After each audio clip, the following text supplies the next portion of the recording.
I want to draw attention to something else that Winston Peters is doing, probably more efficiently than he did to getting rid of treaty stuff out of legislation. He said no more DEI, no more quota hires. And of course that sent Labour and the left into absolute apoplexy.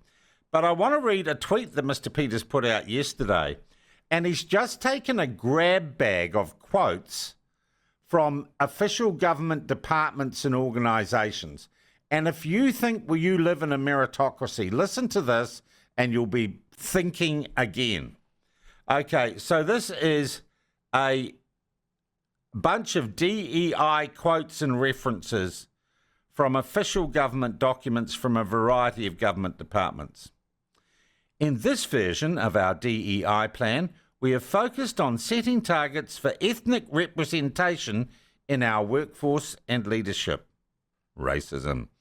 The target for Asian leadership will be an ambitious stretch and may require a more dedicated action plan to help us achieve our target. Racism. The Māori and Asian targets are a stretch given our workforce is Wellington-based. Racism. Integrate inclusion and diversity into our recruitment practices, ensuring selection methods support us to recruit a diverse workforce. Wokeism. We will use data to assess whether there are inequalities for our rainbow and disabled employees and plan how to address them. We can extend our focus over time and set targets in subsequent DEI plans. Wokeism. We need to deliver career pathway seminars to targeted and underrepresented groups to support a pipeline for more diverse leadership. These are Māori, Pacific, ethnic, disabled, rainbow, and neurodiverse employees. Super wokeism. This one. We have more senior roles and leadership opportunities open to our Māori, Pacifica, and ethnic people. Racism. Another. While Asian, Pacific, and Mila ethnicities are suppressed for privacy, we can share that we are currently not meeting our targets. Casual racism. This one. Our targets for increasing ethnic representation are challenging, particularly at leadership level. We now have a reduced number of leadership positions at tiers 2 and 3, which we will require to keep us a continued focus on our targets. Well, wokeism. This one, leadership representation by 2027. We aim to improve diverse representation across the Commission's leadership group to match the New Zealand 2027 population more closely, placing emphasis on Asian representation. Racism. So there are just some examples of how we have government departments and organisations hiring and strategising on the basis of the colour of your skin, whether or not you've got a disability, and what your sexual orientation is. Collectively, it is madness, absolute madness.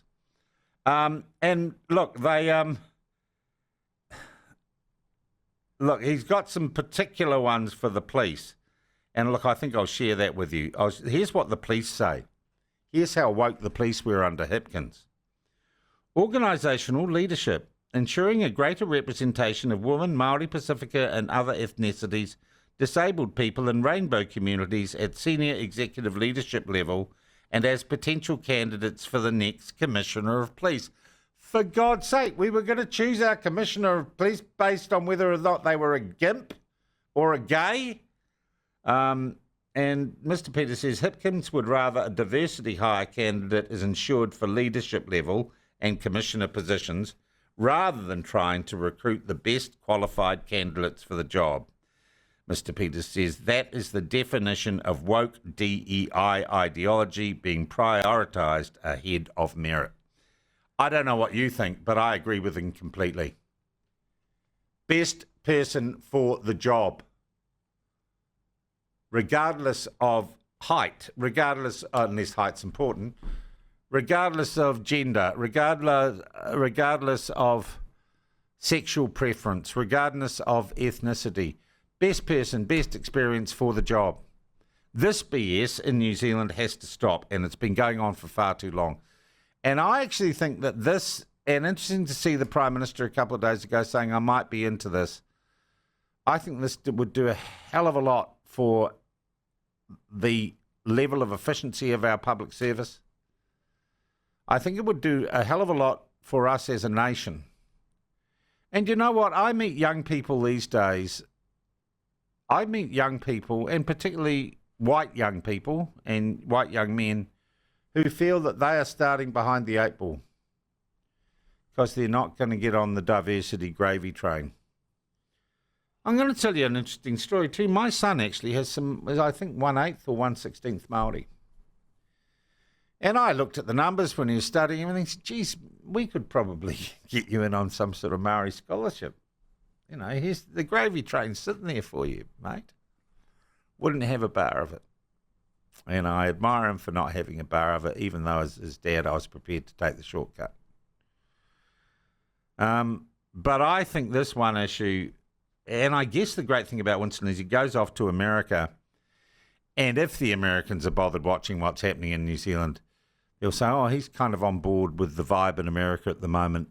It might just make things a little easier for him when he speaks to Rubio and American officials. I want to know what you think about those quotes I just read out.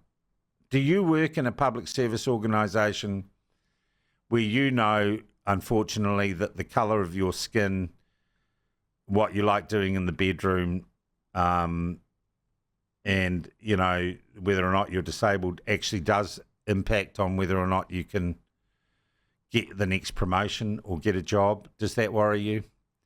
And do you see that in your workplace?